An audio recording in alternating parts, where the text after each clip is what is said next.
Well, I'm so glad you're joining us for part 2 of a series that we're calling Alt Kingdom, looking at some of the teachings of Jesus and the life they invite us into, which is really an alternative, like completely different than maybe what you've experienced in life, and certainly completely different than a lot of us have experienced, even in the church or as Christians. And so today, I just want to give you a heads up. We are talking about sex. So if you've got a child in the service who would be like 13 or younger, young teen, we have great environments for them. If you're 13 or older, take out your notebook, okay? Because we're going to be talking about sex.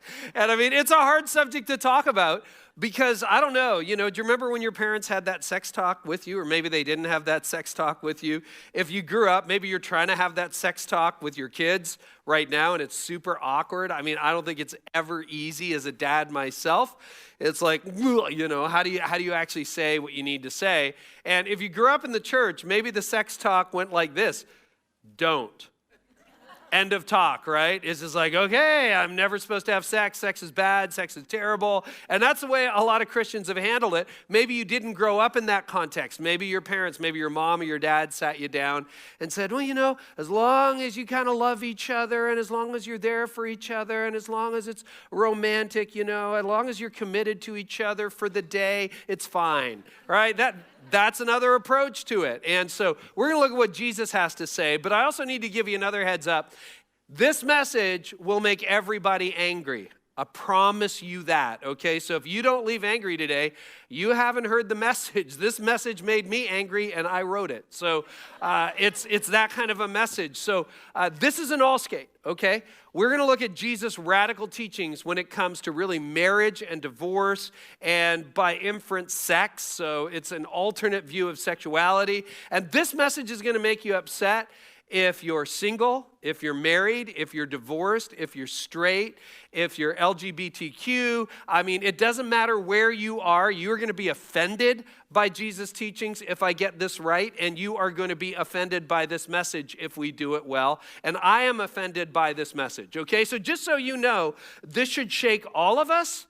And that's exactly what Jesus was trying to do, because the way we understand sexuality, the way I process sexuality, the way you process sexuality, whatever your context is radically different than the way God saw it. So, one thing that I think is true is sex is a bigger deal than ever in our culture. We are a long ways away from Victorian ethics. We are a long ways away from maybe even our grandparents' generation. And everything seems to be sexualized today. Even, if you're a teenager, if you're in high school, you're on social media. Even Instagram, which seems like a pretty neutral platform, has a very clear sexual dimension to it. It's like, which guy is liking my photos, which woman likes me, all your chats, all that stuff. It's so sexualized. You can't go anywhere these days without seeing sex. I mean, when you leave here, you'll probably see a sexualized billboard ad, and stuff that would have been classified as pornography 20 years ago is just mainstream today. So you pick up a magazine, you look at the ads there, you're watching TV during the daytime, doesn't even have to be that channel, and it doesn't even have to be that movie or that stream or explicitly porn, and you're just seeing sex everywhere. And it used to be, if you wanted to access pornography, you had to go into a store and have all that shame and go to the top shelf, and maybe it was covered in cardboard or something or brown paper, and you brought it home and the whole deal. And the reality now is it's right there anytime you want it. So sex is a bigger deal. And porn sites, speaking of porn sites receive more regular traffic than Netflix, Wikipedia, eBay, Craigslist, Instagram, and Twitter.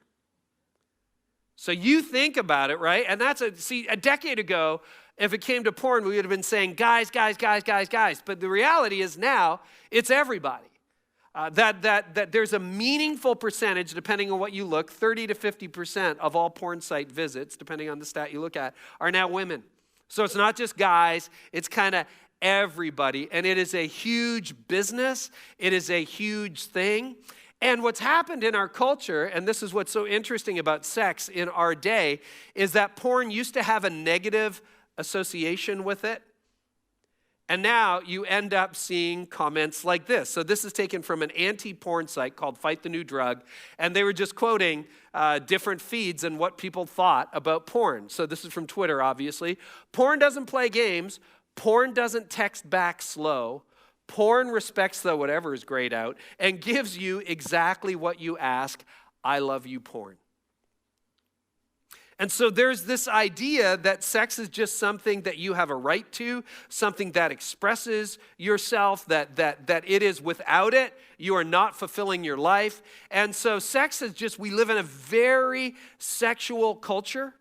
And in the church, sometimes we never talk about it, or we talk about it in the wrong way. And often one of the reasons people don't want to look at it, and maybe this is your hesitation, whether you're a Christian or whether you're just checking this out for the first time, is you're like, I think I know what the Bible's going to say, and I already don't like it. Like, I'm not sure what it's going to say, but when I've heard preachers talk about it, the little bit I've seen of Scripture, it's like, that is so 2,000 years ago. That is so my grandparents' generation. That is so what used to be. Like, can you not get with the program, and can you not understand where I'm coming from and what my needs are and what my rights are and what a realistic approach to sex actually is? Maybe it's just a biological thing. Maybe it's just something you do between two consenting adults, or it's friends with benefits, or it's like, hey, I have the right to this. But you know what? This is what you need to know about Jesus' approach to sex. That Jesus' approach to sex isn't just trying to save you from something bad. Because if you grew up in the church, it's like, well, you need to do this because bad things will happen to you otherwise. Like, if you start having sex before you're married, if you start doing this, if you do that, if you do this, bad things are going to happen. No. Jesus' approach to sex isn't just trying to save you from something bad. He's trying to introduce you to something better. And this is true if you're married, because some of you, you're in a sexless marriage. Or you're in a place where you really like the person you got married to. You thought he was great, and he's not so great anymore. Or the spark is gone. And you're struggling right now in your relationship. Or you're struggling with the fact that you're divorced. Or you're struggling with the fact that you're separated. Or you're struggling with the fact that you're single, and it is not by choice. And so you look at, because you're going to look at what Jesus has to say, and I promise you, when you see it, you're going to be like, come on, no way. Like, that's ridiculous. But I promise you, Jesus is not trying to save you from something bad. He's trying to introduce you to something better.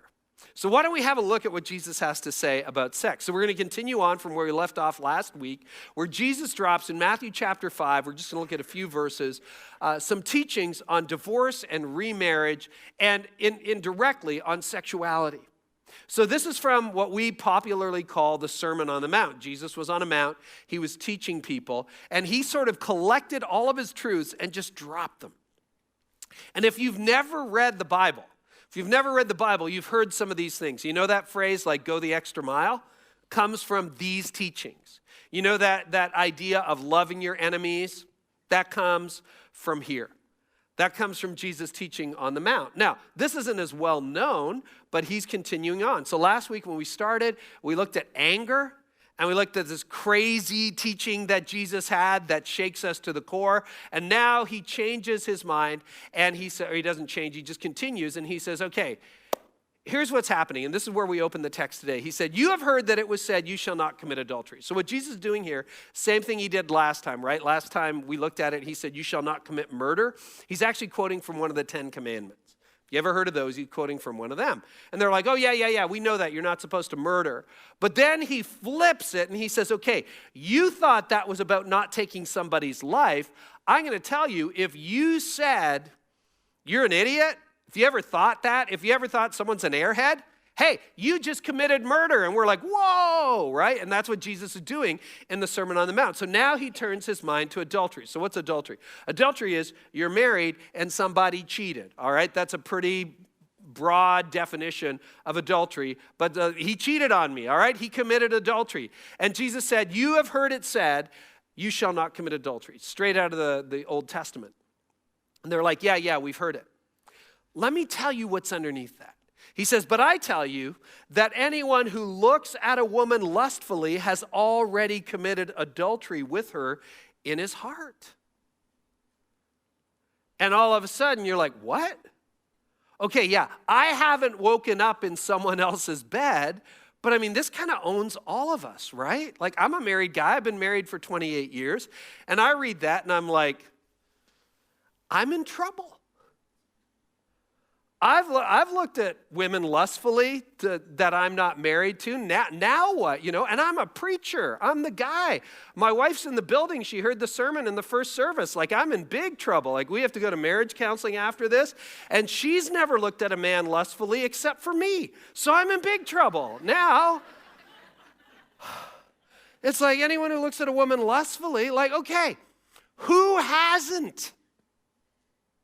Married, single, right? And women, you're like, this guy's got a six-pack and it's on his abdomen, unlike my husband. His is in the fridge, okay? So you're like, I'm looking at him on the beach and I'm looking at what happened to you. I know what you look like in our wedding pictures and know what you look like now and I know how you treat me. So I'm looking at these guys lustfully. And Jesus says, look, you do that, you're no different than somebody who woke up in someone else's bed. And you're like, I told you you'd hate the message. And then he doesn't stop. He says, if your right eye causes you to stumble, gouge it out and throw it away. It's like, what? So next week, when I show up with one eye patched over, and then 2 weeks from now, two eyes, you're going to know what happened. I won't be able to see anything. And then he goes on, it is better for you to lose one part of your body than for your whole body to be thrown into hell. So what is he talking about here? Is he talking about, okay, so Carey, you looked at her lustfully, you were on the beach, you were scrolling through Instagram, checking her out, like, you're going to hell? Like that ruins your salvation? No, that's not what Jesus is talking about. We talked about this before. You have to look at the context. So your eternity is determined by what you do with Jesus.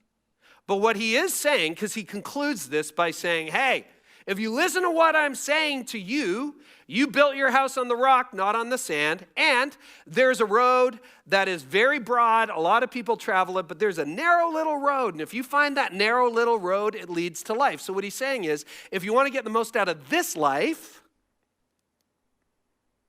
and you want to avoid the broad road to destruction where almost every marriage goes, even if you stay married, where almost every human being goes, pay attention. So he's also teaching this in Jerusalem. And outside, there's a place called Gehenna. And all the locals 2,000 years ago knew this. And Gehenna, if you look at this in the Greek, hell, the word is Gehenna. All right, and you're like, what is Gehenna? Gehenna was a garbage dump. What do you do with your garbage 2,000 years ago? You burn it. And outside, Jesus is standing on a hill, and he's like, you know what your life is going to be like? If you're just always lusting after the person you're not with, if you're always thinking about the person that you want but you don't have because you're not with anybody, here's the reality. It's like that. It's like you might as well just throw your whole body into hell. Eternity is a separate issue, but some of you, you've had that moment because you've woken up the morning after the night before. And maybe you're like, did I actually do that? Did I actually get that drunk, that high? Did I actually wake up with this person next to me? Did I actually say what I said yesterday to that person? Like, the morning after the night before? And you wake up and there's like literally weeping and gnashing of teeth and you're like, how could I be so stupid? I didn't actually do that. And you try to go back to sleep and then you wake up again and go, oh, I did that. That's what Jesus is talking about. That you actually did that. And he's like, okay, you want your life to be like that?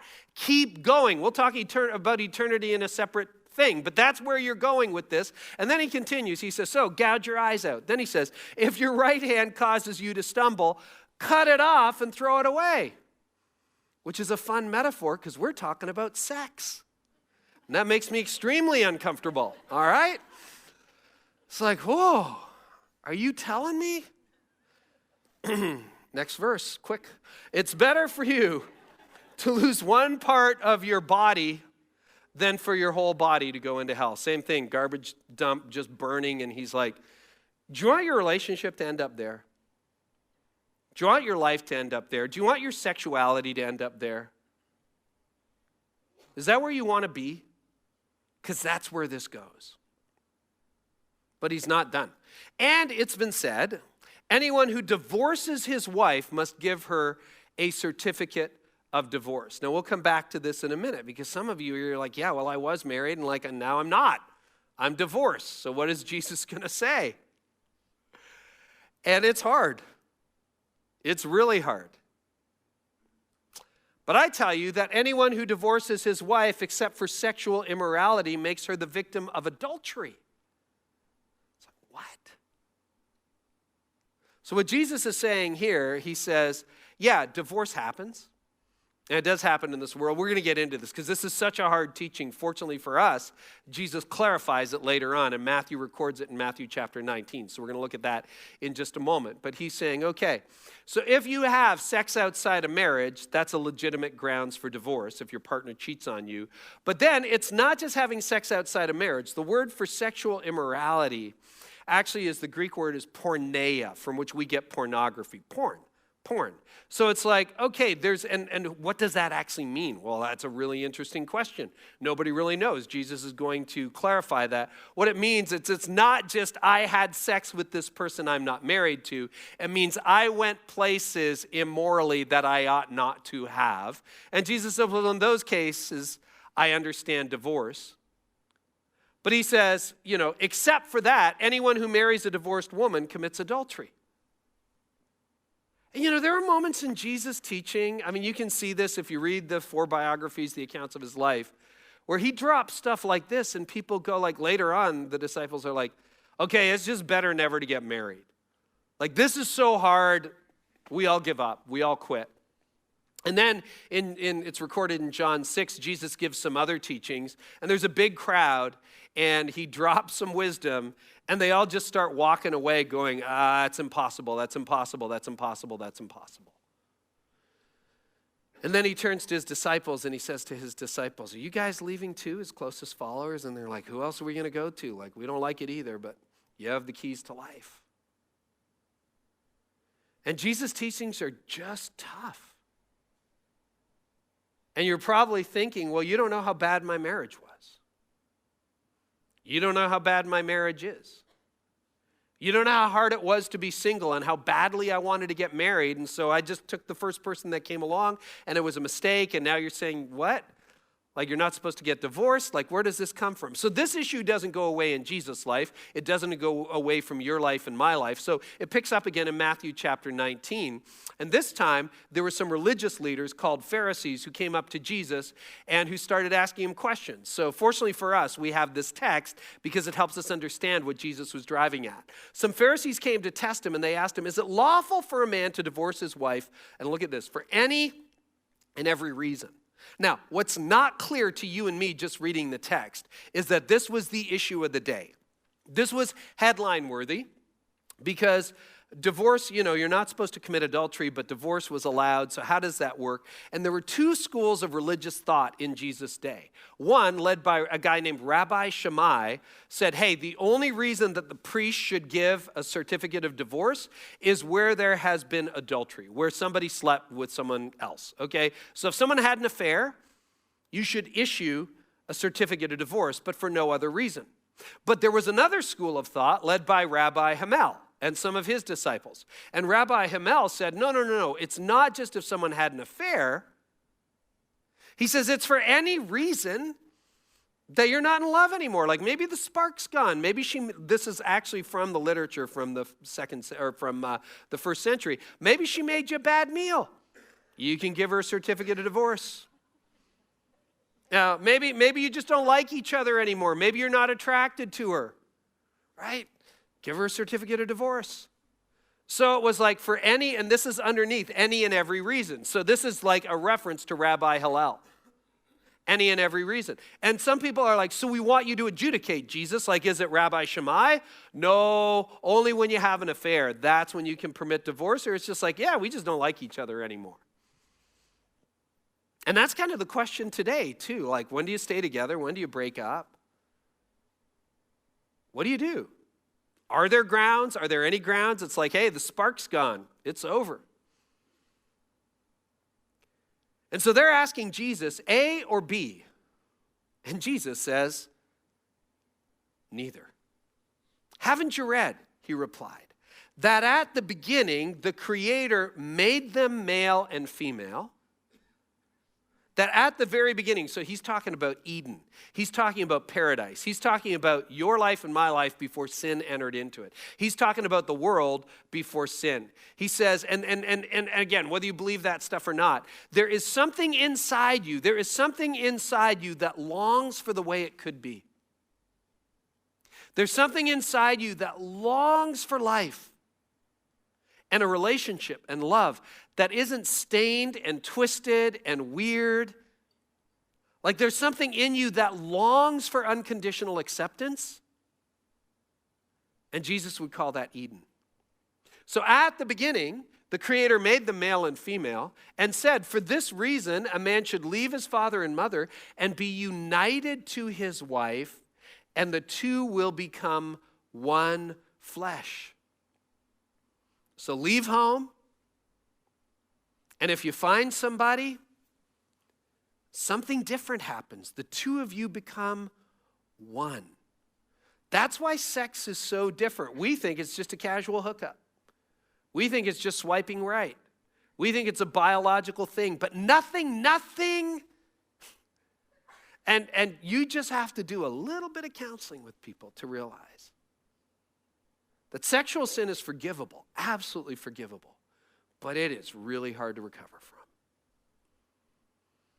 That stuff that happened, that shouldn't have happened, that you regret, that's just hard. And it's not impossible. You heal from it, but like, why is that harder? Like, you can recover from bankruptcy more easily than you can recover from sexual sin. Why is that? Because it involved your soul. You thought it was physical. But it wasn't just physical, it was spiritual. That this is doing something to you. Porn is doing something to you. The casual hookups are doing something to you. The affair is doing something to you. And doing something to this oneness that was there or could be there or one day might be there, and you missed it. And he says, so when marriage happens, Jesus says, so they are no longer two, but one flesh. You've heard this at ceremonies. Therefore, what God has joined together, let no one separate. Jesus is saying, you're like, okay, what's the grounds for divorce? Like an affair, or like we just don't like each other anymore? Like what's it? And Jesus says, no. This is the way it was at the beginning. And so they're like, okay, but why then, they asked, did Moses command that a man give his wife a certificate of divorce and send her away? See, now the other thing that's at stake, a very patriarchal society 2,000 years ago, not that we're not, but they were even more so. And if your husband decided to divorce you, so what's at stake here? You didn't have courts or that sort of thing. You just said 3 times, I divorce you, I divorce you, I divorce you, and then you were divorced. And a woman didn't have the rights and privileges she has today, so all of a sudden she's vulnerable. All of a sudden, she's in a place where she may not be able to provide for herself, may not be able to eat. And so really, as a husband, what you're doing is you're putting your wife in a very difficult situation socially. To some extent, you still are today. I mean, when divorces happen, lots of things, there's a lot of fallout. But back then, even more so. And so they said, yeah, but Moses commanded that a man give his wife a certificate of divorce, right? And Jesus replied, no. Moses permitted you. He didn't command you. He permitted you to divorce your wives. And then he drops a reason. And this reason, I mean, wherever you are, if you're single, if you're married, you're divorced, if you're married again, if you're separated again, whatever that is, whatever situation you're in, listen up. Moses permitted you to divorce. It wasn't this way in the beginning, guys. This isn't the way God designed it, but I'm going to tell you why he did it.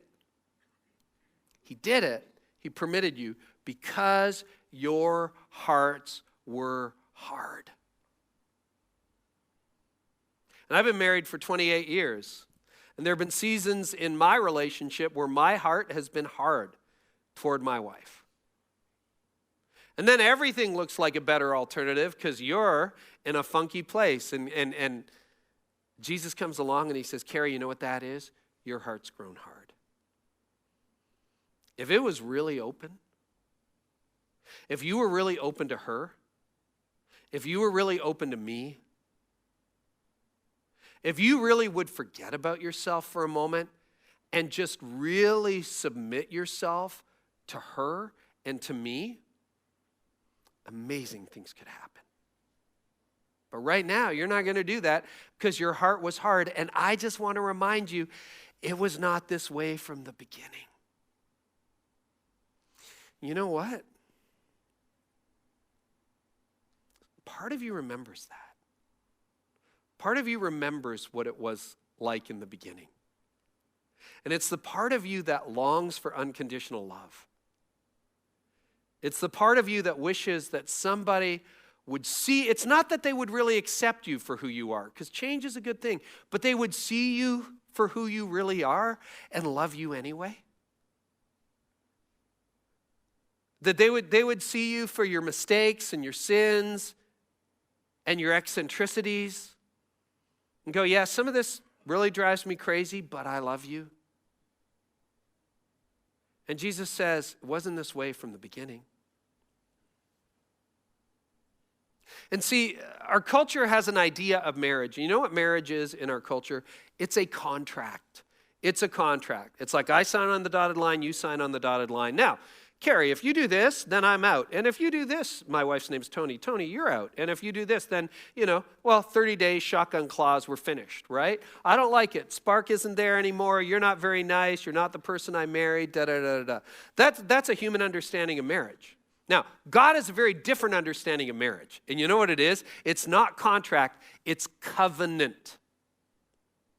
And the two parts of the Bible, Old Testament, New Testament, you can also call them Old Covenant, New Covenant. Because our God is not a contract God, he's a covenant God. And you know what he says? He says, hey, I'm in even if you're out. I love you even if your heart is hard. I'm for you even if you're not for me. I'm with you even if you abandon me. That's the gospel. And God says, okay, I want your human relationships to be like that, particularly marriage. I want you to be in when she's not in. Now, I know it takes two to tango in the whole deal, but he's saying, Carey, if you follow me, you need to be there for her even when you don't feel like it, because I am there for you on your good days and on your bad days, and that is exactly what you have been longing for your entire life. You have a memory of Eden. You've got a fingerprint of Eden inside your heart. And Jesus says that was the beginning. That's what you almost remember. And I know, now you're caught up into my rights and her rights and how we're going to divide this and what are we going to do. I get that. And I don't like you, and if you would change, and if you... So where does this leave us? It's a great question. Well, and please hear this, because the gospel, as hard as this is ultimately good news. See, nobody can go back in this life, but we can all move forward. Nobody can go back. You can't go back. Because some of you, you're like, yeah, that marriage fell apart and so did this one. You can't go back and undo it. Now, sometimes we see stories of redemption. We've seen stories in our church where couples got divorced and somehow Jesus got a hold of that story again in a fresh way and they got remarried. And we've seen couples split up and come back together again, and we've seen relationships healed. And that happens from time to time, and maybe that's within a possibility for you, and if so, pursue it. But some of you are like, no, that thing's dead, or maybe they're dead, You can't go back. You can't undo what you've done. You can't unsleep with the people you've slept with. So you can't go back in your life, but you can move forward. And so you need to start today. And guiding that, particularly when it comes to sexuality, because it's so easy to look at Jesus' teaching and go, completely unrealistic. Because you think your sexuality strikes at the heart of who you are. And this is probably the most countercultural thing I'm going to say all day today. Your sexuality is not the heart of who you are, and your sexuality is not your identity. And I know politically and culturally nobody believes that, but I promise you, you are bigger than your sexuality. Your sexuality doesn't define you. Your singleness doesn't define you. Your orientation doesn't define you. Your marital status doesn't define you. It doesn't. See, your situation doesn't define you. All right, so maybe you're in a mess right now. Maybe you're in a loveless, sexless, joyless marriage. That doesn't define you. Maybe you're single again, but you didn't want to be single again. That doesn't define you. Maybe you've been single forever and you're like, that doesn't define you. That's not who you are.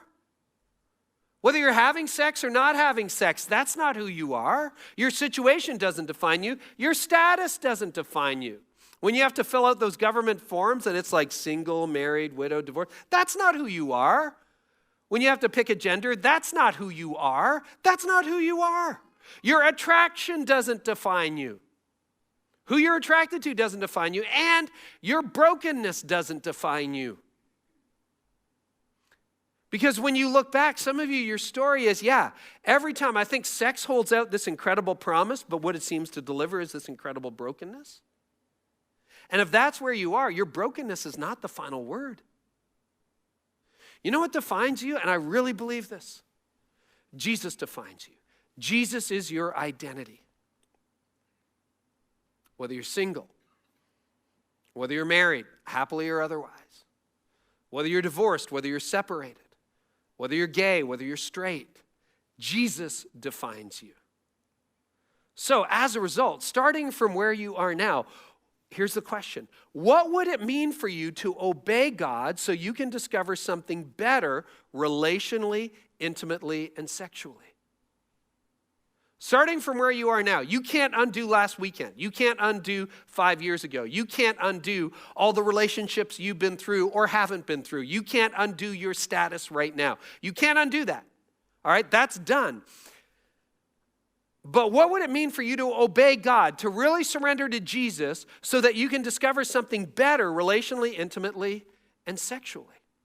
And we've taught this before, but this is true wherever you are, whether you like where you are or not. But here's what's true for all of us, married, not married, and whatever relationship or non-relationship you're in. A surrendered sex life is the best sex life. You want the best sex life? A surrendered sex life. And what I mean by that is surrendered to Jesus, surrendered to God. To say, I'm attracted to someone I'm not married to or I'm not with right now. I surrender that to you. I'm attracted to people I don't want to be attracted to. Hey, I'm in a marriage that is kind of flat. I'm going to surrender it to you. I do not want to be single, but I'm single. I'm surrendering that to you. I don't want to be separated, but we're separated. I'm surrendering that to you. Because Jesus had a habit. People would come along to him and, they didn't have status before God. He had prostitutes and people in all kinds of lifestyles come up to him. And Jesus said, that doesn't define you. I'll redefine you and come on and join the kingdom of God. And he said, now you need to surrender that, but a surrendered sex life is the best sex life. And remember, because this is so hard, you're like, no. I want to have sex with whoever I want to have sex with. I'm not giving up my porn habit. I'm going to keep at least mentally straying outside the boundaries of my marriage. I'm going to continue that emotional affair with that person on work and know my wife's never going to see my text messages. You're not surrendering that. See, what's underneath that is you think Jesus is trying to keep you from something good.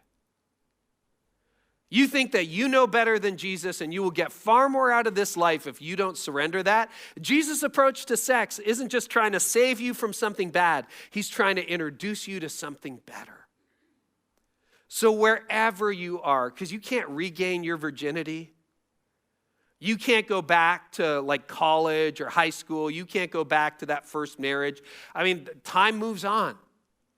So here's my encouragement for you today. Make this the beginning. Make today the beginning.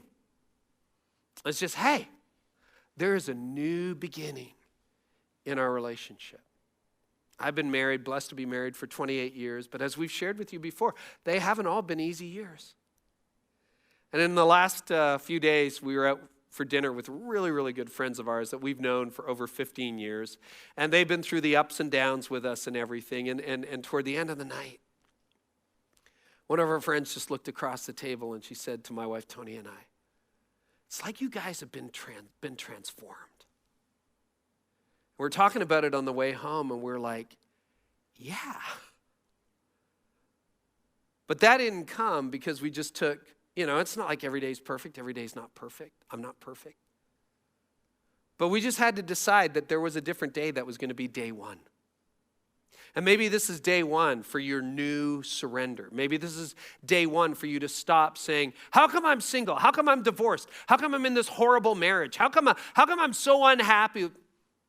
Just dump it. And make this the beginning. Emotionally. Make it the beginning emotionally. Where you say to God, okay, I'm going to surrender this to you because I spend all my day thinking about what I'm not. But I'm just going to surrender this to you. Intimately, because intimacy is bigger than sex. I know we use them as synonyms sometimes. You want to be intimate, but sex, so intimacy is different than sex. Because sometimes sex happens with no intimacy. It's just a transaction. It's just friends with benefits, or it's porn. There's no intimacy in that. And you can have intimacy without being sexual in the most appropriate way. It's bigger than that. How about relationally? Because at the heart of your marriage at the heart of your friendship should be a relationship. And what about for those of us who are in a marriage who wish we were divorced? And you can't financially, or you haven't got the courage, or lawyers are expensive, or wherever you are. And you're just thinking, you're like, okay, I don't really like her anymore. I don't like him anymore. And you're looking at all the other people who you think would be better partners, and you've got number 2 and number 3 all lined up. You know what you should do? Take all the energy you would put toward a new girlfriend and give it to your wife. Because if you started dating someone new, if you broke up today and you started over tomorrow, you found somebody, you would start dating her, and you'd send her flowers, and you'd return her texts, and you'd take her out for dinner, and you'd romance her, and you'd do all those things. Well, great. Just do that for your wife. The person you're married to. You're like, I don't want to. You did a few years ago. But you see, if you surrender and you submit to God. Well, what if I'm single? What if I'm not in a place where I want to be? Then take all the energy you would put toward a new relationship and put it in your relationship with God. And I know what you're thinking. Well, that sucks. I know. That's what you're thinking. You're thinking, that's terrible. Well, what does that say about what you actually think about God? You think God hasn't got your back. You think God doesn't have something better for you. You think God can't be in it, and you're going to figure it out on your own. Well, why don't you give him your unhappiness? And why don't you give him your bitterness? And why don't you give him your frustration? And why don't you just decide, okay, God, I'm going to give you all this stuff. And you know what happens if you really go on that journey for a few months or a year or 2 years or 5 years or whatever it is? You will move into that relationship, if it comes along, when it comes along, so much healthier. And you will have something to bring. Because if you're that unhappy where you are right now, you know what's going to happen when you find somebody? You're going to take. And it's going to destroy the relationship. And it's going to destroy you. So you just surrender it to Christ and say, I hate where I'm at, but I'm here. And I'm going to put that time and energy not into another person. I'm going to put it into you. And you will get healed. And spiritually, what if you just declared it a new day spiritually? And for some of you, that means coming to Christ for the first time. For some of you, that means renewing your commitment to Christ. See, because here's what's true. Jesus' approach to sex isn't just trying to save you from something bad. He's trying to introduce you to something better. So, will you surrender your sexuality? Will you give up your porn habit? Will you stop looking at people you're not with and you're not supposed to be with? Will you stop obsessing over the fact that you're not where you hoped you'd be in life? Will you just surrender it? Will you give that to Jesus? Will you give it to God? Because he can handle it. And you know what he'll do with it? Better. Better. Better. Let's pray. Father, this is so challenging, this teaching. But you are going to do better with my marriage, with our sex lives than we ever would. And your way is better. And in you is life. There's a narrow way. Only a few people ever find it. So today, Lord, help us to find it. Help us to find it in our marriages. Help us to find it in our non-marriages. Help us to find it in our singleness, in being separated, in being divorced. May this be day one. Day one. As it was in the beginning. God, you can fulfill the longings that we have. And so today I pray for everyone who's ready to do it. We just surrender to you our sexuality, our sex life, our broken marriage, our sad situation, our heartbreak, our despair. In Jesus' name, amen.